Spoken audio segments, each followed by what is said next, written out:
और बाकी जो प्रमाण पत्र, जैसे उनको अपने आरक्षण संबंधी जो प्रमाण पत्र हैं, EWS संबंधी प्रमाण पत्र हैं, डोमिसाइल संबंधी प्रमाण पत्र हैं, उनको वो आवेदन के साथ अटैच करना अनिवार्य है।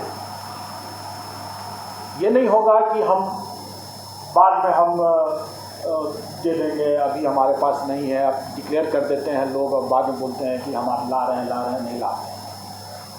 इसमें हम लोग ये कर रहे हैं कि नहीं, आपको इसी के साथ ही देना है। अगर आपके पास में नहीं है तो आपको 15 दिन का टाइम रहेगा, आप बना लीजिए, आप बनवा लीजिए इस बीच में। लेकिन जब आप जमा करेंगे आवेदन, तो आप सभी दस्तावेज के साथ जो प्रमाण पत्र आपके हैं, परीक्षा फल अगर आपका निकला हुआ है तो वो भी है, वो सभी को छायाप्रति आपको लगा करके ही देना है। बाद में उसमें लगाने का या जमा करने का मौका नहीं दिया जाएगा। बाद में सिर्फ जो प्रमाण पत्र आप लगाए हैं, सिर्फ उसी का मूल प्रति आपको सत्यापित कराना होगा। हम लोग प्राय देखते हैं कि EWS के मामले में खास करके, या क्रीमी लेयर का सर्टिफिकेट लेकर के जो आते हैं, पहले डिक्लेयर कर देते हैं, या फ्रीडम फाइटर का जैसे लेकर के आते हैं, डिक्लेयर कर देते हैं और बाद में बोलते हैं कि नहीं मिला, हमको सर्टिफिकेट नहीं मिला, और बाद में अपना दावा को विड्रॉ करते हैं। तो ऐसी बात की गुंजाइश नहीं होगी। अगर आपके पास में सर्टिफिकेट नहीं है तो काइंडली आप न वैसी दावा करें। और अगर आपका सर्टिफिकेट तो सर 1 साल बाद लैप्स कर जाता है, यदि आप 1 साल बाद 1 साल बाद तो नहीं मानते हैं ना, हम तो पूरे प्रक्रिया में 1 साल थोड़ी लेंगे। हम इसकी बात करें, 1 साल का हम समय नहीं लेने वाले हैं। आपका आवेदन के समय में आपके पास में जो भी सर्टिफिकेट होगा, आप तभी आप अप्लाई करें। जो आप दावा करते हैं उसका सर्टिफिकेट आपके पास में होना चाहिए। आपके पास में अगर परीक्षा फल नहीं है तो स्वाभाविक है कि आप उसका दावा नहीं कर सकते।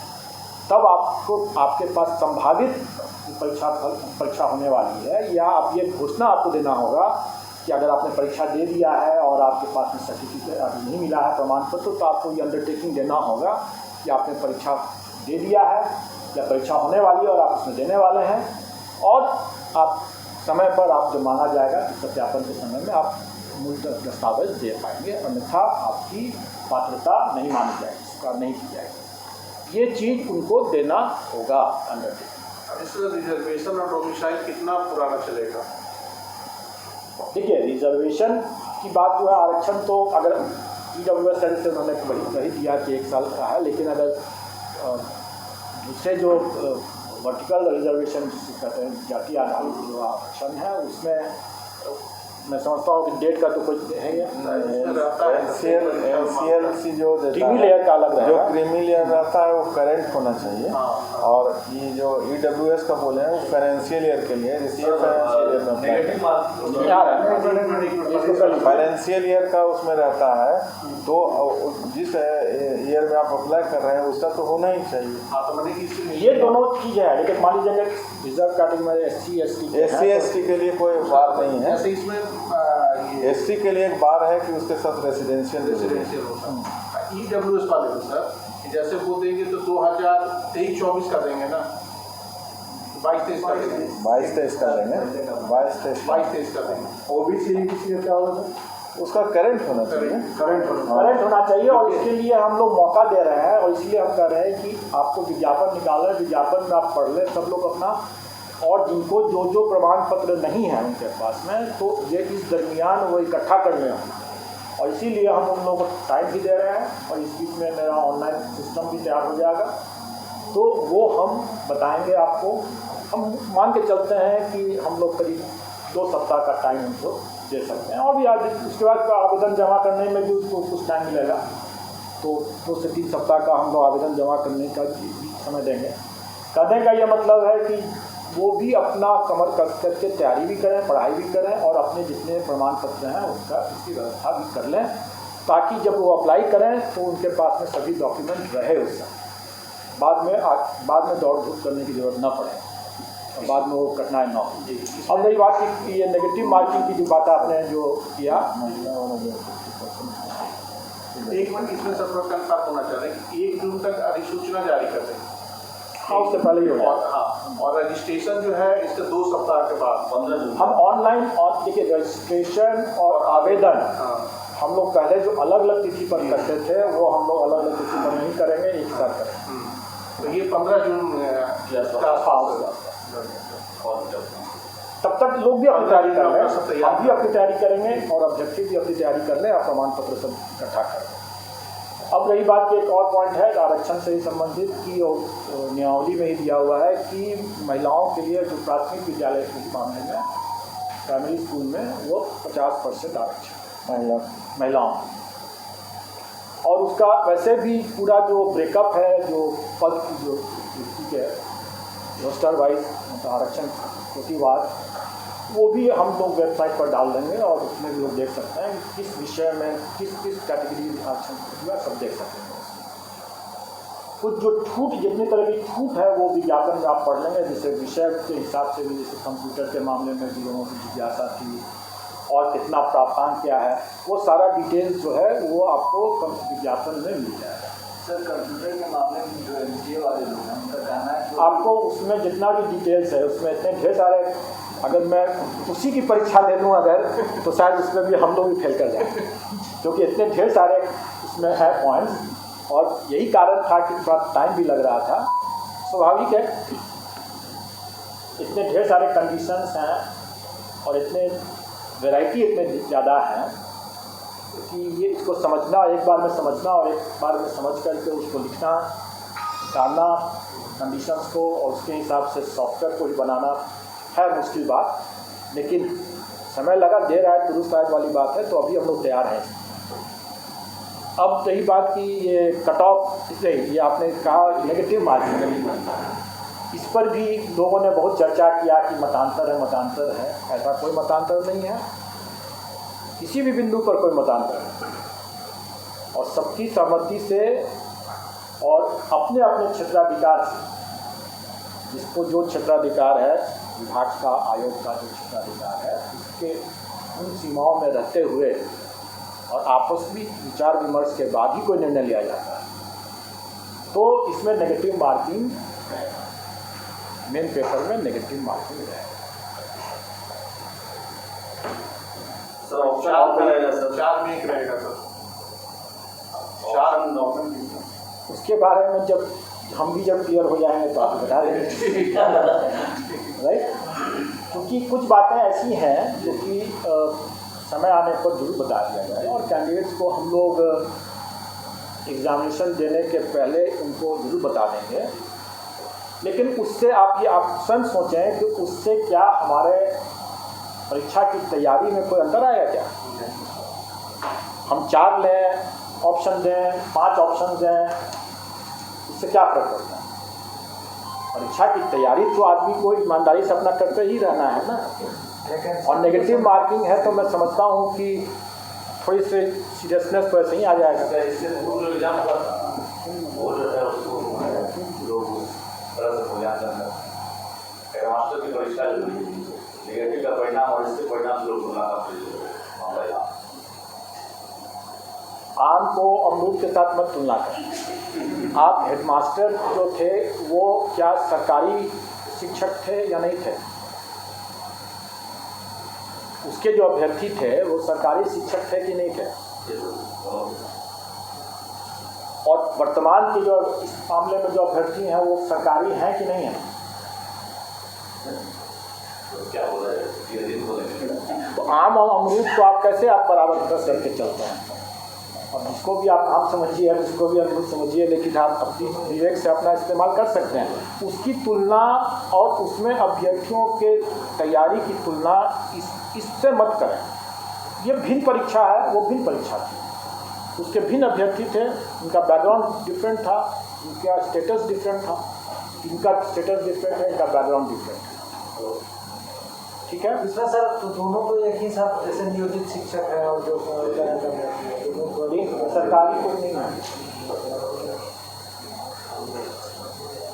सर एक प्रश्न था सर, केवल सर बिहार के लोगों के लिए ही है, तो सर जो नियोजित में सर दूसरे राज्य के हैं उनका क्या होगा, वो परीक्षा बैठ सकते हैं? ये नियमावली में आपको सरकार से ही पूछना चाहिए, क्योंकि नियमावली के बारे में कोई भी बातें जो हैं कि उनका क्या होगा नहीं होगा क्या नहीं होगा, इसके बारे में हमारा अधिकार क्षेत्र नहीं है बताने के लिए। हम सिर्फ नहीं कर सकते हैं कि नियमावली में जो प्रावधान दिया हुआ है उसमें भारत का नागरिक और बिहार का स्थायी निवासी होना चाहिए, वही परीक्षण में सम्मिलित हो। सीट अगर पूजन भी सीट जो है 170 वाला में नियोजित अपने सीट पर रहेंगे, अभ्यर्थी की सीट है, कुछ अलग से क्वालिफाइंग का भी बात चल रहा था सर नियोजित को लेकर। मैं नहीं जानता हूँ, और फिर मैं कहूँगा कि अटकलबाजी पर कोई न्यूज़ न चलाएं। सबसे अच्छी बात होगी कि जो विषय सरकार से संबंधित है वो सरकार से पूछें। जो हमें तो 1,70,000 समथिंग का हमें जो अभियाचना प्राप्त हुई है, हम उसके आलोक में अपनी बात बता रहे हैं। अब ये इसमें नियोजित शिक्षक का पद है नहीं है, इसको क्या किया गया है, इसके बारे में तो आप सरकार ही बता सकती है, हम नहीं जानते हैं और हमें जानना भी नहीं है। जाति प्रमाण के साथ साथ आवासीय भी जरूरी होगा, स्वाभाविक है। अगर हमें स्थायी निवासी लेना है बिहार का, तो हमको उसका आवासीय जो है प्रमाण पत्र की आवश्यकता पड़ती है और पड़ेगी। अब जैसे कोई व्यक्ति रेंट में रहता है तो उसका जो ये यहाँ बनेगा वो अस्थायी बनता है, हमें स्थायी निवासी चाहिए। तो बन जाता है स्थायी निवासी का।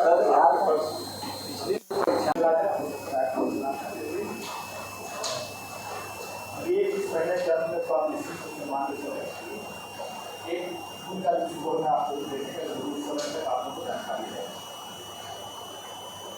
कुछ बातों का मैं ज्यादा कर दूँ कि जो परिवर्तन जो हुए हैं देखते हुए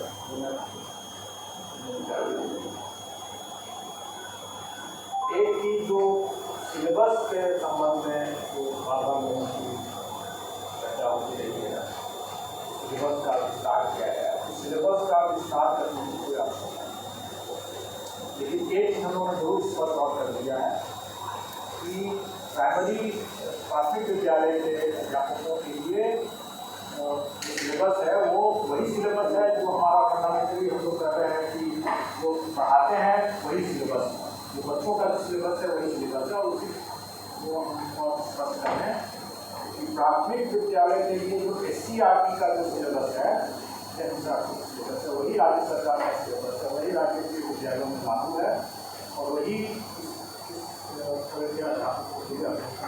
सिलेबस होगा प्राथमिक विद्यालय। और जो 9, 10 और फिर उसके बाद 11, 12 के लिए जो है मामला, उसमें राज्य सरकार के विद्यालयों में जो पाठ्यक्रम है वो NCERT के पाठ्यक्रम का जो है वही, इसलिए वो उसी से गाइडेड होगा और वही है। इसलिए अगर किसी भी अभ्यर्थी को सिलेबस विस्तार से अगर समझने की जरूरत है तो वो बस को देखेंगे तो उनके वो ज़्यादा। दूसरा जो लोगों की मांग रही है कि भाषा की का जो है उसमें 100 नंबर का है और उसके लिए 2 घंटे हैं और मुख्य पेपर जो है वो 2 घंटे का है, उसमें 150 मार्क्स। इतना मैं बता दूं कि भाषा का जो है वो पहले ही मैंने क्वालिफाई नहीं, उससे आपको मेरिट नहीं बनेगा, मेधा सूची उसके मार्क्स प्राप्त के आधार पर नहीं बनेगा और इसलिए हम लोगों ने उसमें अधिक समय दिया है कि आप आराम से आप करें, बनाने की बात नहीं है, क्वालिफाई नहीं करना है। लेकिन जो मुख्य पेपर है वो उसी पर मेधा आधारित होगा, प्रतियोगिता उसी पर है, तो उसमें हम लोग चाहेंगे कि जो अच्छे अभ्यर्थी हैं जल्दी बना पाएंगे, जो अच्छे नहीं है उसमें मार्क्स नहीं होगा, विलम्ब होगा, तो इसलिए हम लोगों ने ज़्यादा क्वेश्चन रखा है। लेकिन हम लोगों ने फिर आपस में विचार करके और अभ्यर्थियों की एक मार्क्स ध्यान में रखते हुए हम लोगों ने पहले जो 150 क्वेश्चन रखा था उसको घटा करके 120 दिया है मुख्य में और पहले जैसे 100 और 50 का था कि 100 में उनका नॉलेज बेस था और 50 में उनका उसको हमने वर्क ब्रेकअप को हमने 80 और 40 के, और ये सभी मुख्य परीक्षाओं के लिए है। मतलब 120 क्वेश्चन रहेगा 80 और 40। और ये भी मैं स्पष्ट कर दूँ कि एक पद के लिए एक ही मेन पेपर, कई बार लोग ये कहते हैं कि इतना व्यापक सिलेबस है कैसे पढ़ेंगे, ऐसा नहीं है कि उनको सभी पढ़ना है, उनको तो सिर्फ एक ही पेपर को उसकी तैयारी करनी है। अगर एक पद के लिए तैयारी कर रहे हैं तो एक ही पेपर की तैयारी करें, मेन पेपर। भाषा जो सबके लिए लागू है वो करना है। तो इसलिए अगर वो दो पद के लिए तैयारी कर रहे हैं उनको 2 पेपर पढ़ना है। और ये भी है कि उनको जो अपना विषय उनका है जिसमें वो उसके परीक्षा पास किए हैं उसी विषय से उनको देना है। और इसमें सिर्फ पहले मैंने स्पष्ट किया है कि सिर्फ कॉमर्स का ही एक ऐसा विषय है जिसमें भी अगर वो चेक किए हुए हैं तो उसमें उनको विकल्प है विषय का, तीन विकल्प है, अकाउंटेंसी है, बिजनेस स्टडी है या एंटरप्रेन्योरशिप है, और एक और है वो आपको सब विज्ञापन में समझी जाएगा। तो ये पाठ्यक्रम पाठ्यक्रम के बारे में। अब इसके आगे ये हमें बताना है कि अभ्यर्थियों की एक और मांग सरकार से होनी चाहिए। आयोग को भी लोग दे देते हैं, लेकिन एक्चुअली वो निर्णय सरकार को भी लेना है और सरकार ने किया है और यही कल की बैठक में ही क्लियर हुआ है कि जो एस्पियरिंग कैंडिडेट हैं उनको भी हम लोग मौका दें। और एस्पियरिंग कैंडिडेट के लिए शैक्षणिक प्रशैक्षणिक आस्था का कट ऑफ डेट जो होगा वो 21/8/2023। फिर से पूरा स्पष्ट कर दूँ कि ये डेट है कि इस तारीख तक अगर उनकी परीक्षा हो गई है, जो अर्हता संबंधी परीक्षा अगर हो गई है तो वो आवेदन दे सकते हैं।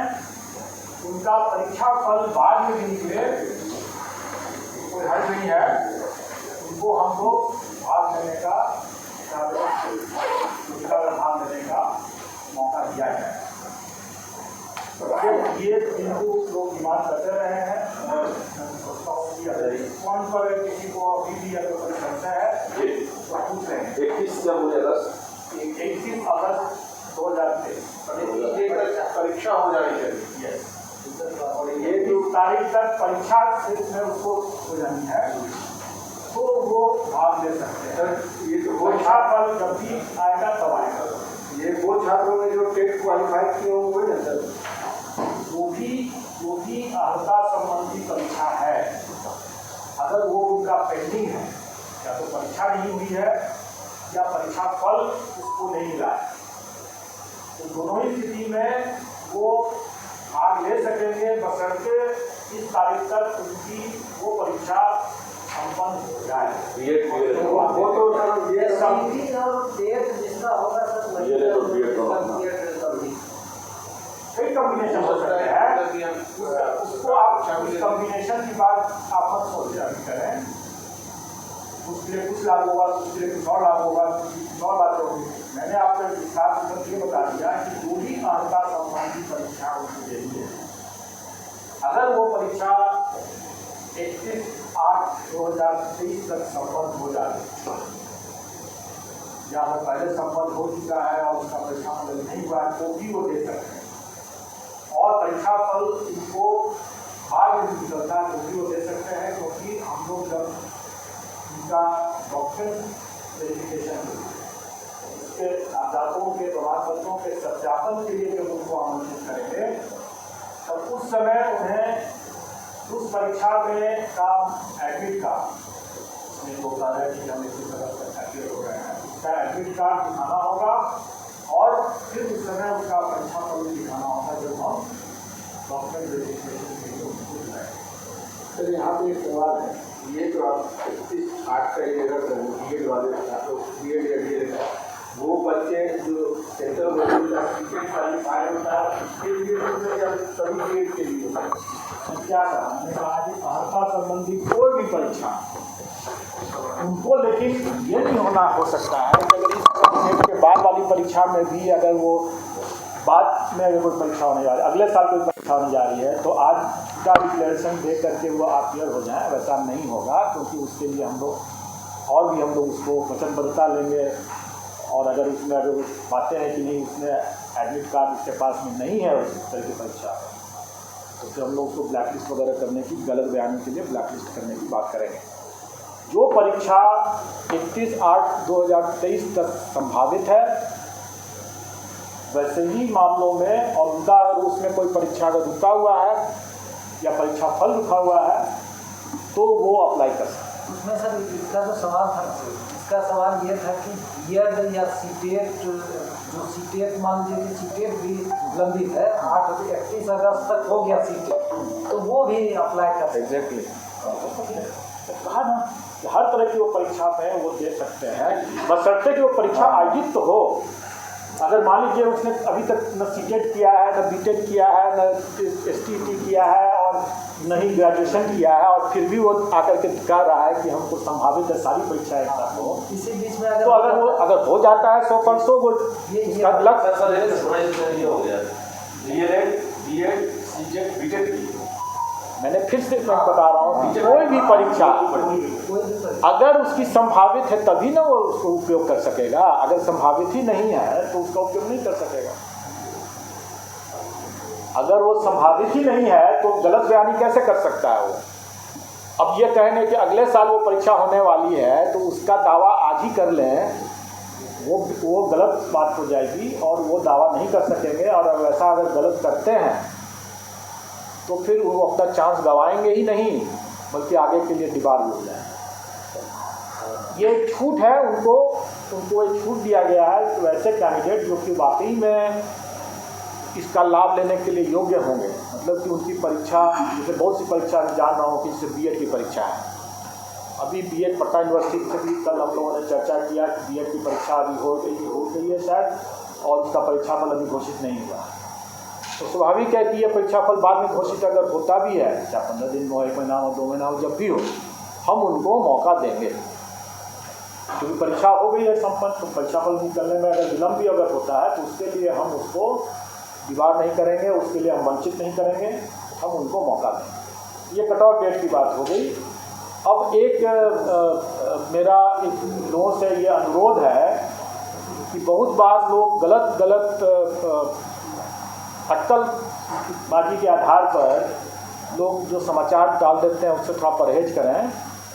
और एक बड़ा एक मामला एक आ रहा है जिसमें लोग ये प्रचारित कर रहे हैं कि जब आयोग आज तक मात्र साल में या इतने वर्षों में कुछ ही हजार नियुक्तियाँ जब कर पाई हैं, तो यह आयोग 1,70,000 नियुक्ति करने में 5 वर्ष से 10 वर्ष और कुछ कितने वर्ष लगाएंगे।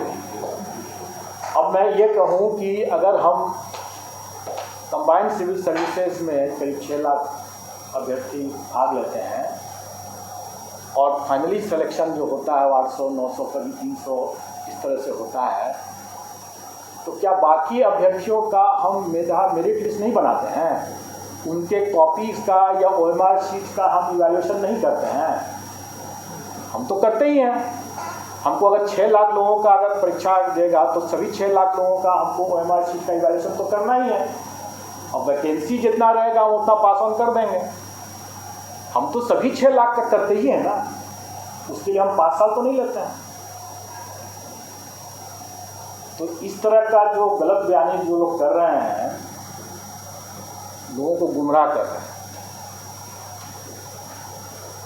और अगर उसमें अगर आप लोग भी अगर वैसा साथ देते हैं तो आप लोग भी उसके हाथ की कठपुतली बनते हैं। सोशल मीडिया तो आप समझ लें कि हास्यास्पद स्थिति है कि नहीं है। क्या वो इससे तो यही पता चलता है कि ऐसे बोलने वाले लोग और ऐसे कुतर्क देने वाले लोग जो हैं वो पब्लिक को क्या समझते हैं। आप बेवकूफ़ समझते हैं। तो खैर ये उनकी सोच है। मैं आपको ये बता दूं कि इसमें आप लोग समझ चुके हैं, आपको हंस रहे हैं तो आप समझ चुके हैं कि हम अगर 6 लाख लोगों से परीक्षा लेंगे तो हम सभी का तो मार्किंग करेंगे, सभी का मेरिट बनाएंगे, उसमें से ऊपर से जितने लोगों का वैकेंसी होगा उनको दे देंगे, जितने सिलेक्शन हुए। 5 साल नहीं लेंगे, 5 महीने भी नहीं लेंगे हम इसमें, और हम इसमें जल्दी ही करेंगे। जैसे मैंने पहले ही बताया था कि अगर हम कंबाइंड सिविल सर्विसेज का अगर 1.5 महीने में रिजल्ट निकालते हैं तो इसमें हमारी करीब 4 परीक्षाएं हैं, क्योंकि एक का 3 तरह के पद हैं और एक क्वालिफाइंग नेचर का है। तो क्या हम 4 गुना समय लेंगे? नहीं, हम इसमें 2 से 3 महीने में हम लोग इसका रिजल्ट निकाल देंगे, और निश्चित तौर पर इस कैलेंडर ईयर में हम रिजल्ट निकाल देंगे। अब रही बात कि आवेदन, हम लोग इसको आमंत्रित करने का डेट थोड़ा आगे रखेंगे, क्योंकि इसमें कई इसमें रिलैक्सेशन की बात है। जैसे एज के लिए कट ऑफ डेट 1/8/2023 है, और ये शिक्षक नियमावली से जो नीति नियमावली है उसी में है ये दिया हुआ। न्यूनतम और अधिकतम दोनों के लिए यही कट ऑफ डेट है, लेकिन इसके बाद इसमें अलग अलग श्रेणी के लिए अलग अलग मामलों में इसमें कट ऑफ डेट के बाद रिलैक्सेशन भी अलग अलग है। 10 साल है, किसी में 14 साल है, किसी में 11 साल है। भूतपूर्व सैनिक के लिए कुछ और है। तो इसमें कई ऐसे हैं जिसको लेकर के हमें अपने आवेदन, ऑनलाइन आवेदन, क्योंकि हम ऑनलाइन ही लेंगे, इसमें ऑनलाइन आवेदन को तैयार करने में हम लोग को समय लगेगा उसके लिए। लेकिन हम ये भी कह रहे हैं कि जो अभ्यर्थी इसमें आवेदन देंगे ऑनलाइन, और जिनका परीक्षा फल निकला हुआ है और बाकी